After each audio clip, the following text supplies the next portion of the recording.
আসসালামু আলাইকুম প্রিয় দর্শক, আজকে ঢাকা সাভার থেকে আমি যাব হলো রাজবাড়িতে।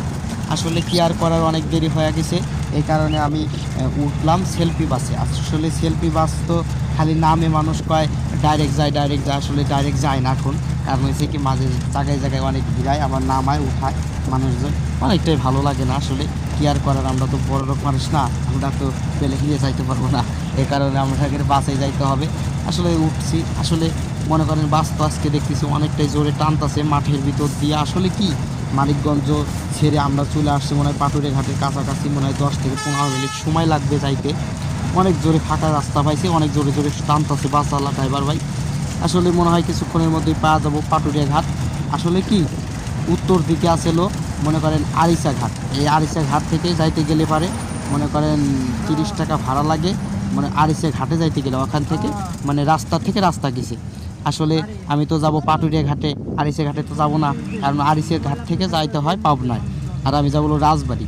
মনে করেন এই জায়গা দুইটাই ঘাট, আরিচা বা পাটুরিয়া। আমি পাটুরিয়া ঘাটে এই মুহূর্তে মনে হয় পৌঁছে সারছি এখন। মনে করেন আমি তো বাস তো অনেকটাই জোরে টানতাছে, মনে হয় পায়ে হারছি।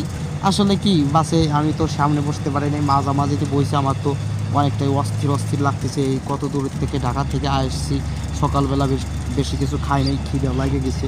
যাটা দেখা যাক ফেরিতে কি খাওয়া যায় কি না। আসলে কি, এখন তো মনে করেন সেই জোরে টানতেছে, আরও জোরে টানতেছে। মনে হয় আমি পায়ে হারলাম পাটুরিয়া ঘাট। আসলে পাটুরিয়া ঘাট খালি বইতেছি, পায়ে হারলাম, আসলে এখনও পারলাম না। কারণ হচ্ছে এখনও মনে হয় অনেক দূর আছে বেশি সম্ভব। এই যে পায়ে হারছি, এই যে মোড় চলে আসছি পাটুরিয়া ঘাটের কাছাকাছি। এখন তো মনে হয় পায়ে যাবো প্রায়। আসলে কি, এই পাটুরিয়া ঘাটে খাইতে গেলে তো আবার ফেরি বা লঞ্চ ফেল করতে হবে। তার জন্য আমি মনে করেন সোজাসুজি নামবো। আসলে দেখা যাক কী করা যায়, আগে যায় নেই। আসলে অনেক জোরে টানতেছি, এত পরিমাণ জোরে টানতেছি। এই ড্রাইভার ভাই আমার কাছ থেকে ভাড়া নিচ্ছে 150 টাকা, সেই সাভার গ্যান্ডা থেকে। আসলে কি, 150 টাকা তারা মনে হয় 10 টাকা বেশি নিয়েছে। কি আর করার, মনে করেন আমি ফেরত চালাম, সে তো আর দিল না। আসলে না দিলে আর কিছু করার নাই, ড্রাইভার আলাদা নিয়ে গিয়ে সমস্যা নেই। এখন মনে করেন চলে আসলাম মানিকগঞ্জের মনে করেন সেই পাটুরিয়া ঘাটে চলে আসছি বেশি সম্ভব।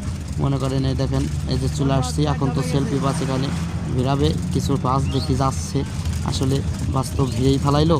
আসলে এখন তো পাটুরিয়া ঘাটে যাব, দেখি লঞ্চ পাই কিনা। এই পাটুরিয়া ঘাটে আপনি যদি আসেন, মানে এখানে হোটেল আছে, এখানে খাইতে পারেন। এখানে আসলে পরে আপনি দেখতে পারবেন পদ্মা নদী, যমুনা নদী। কারণ হচ্ছে কি, দলদের উপর হচ্ছে পদ্মা, আর ইপার হচ্ছিল যমুনা। মনে করেন দেখেন এই যে দুই সাইড হোটেল, আমি তো যাইতাছি মাঝখানে দেওয়ার ভিডিও করতেছি, অনেক মানুষজন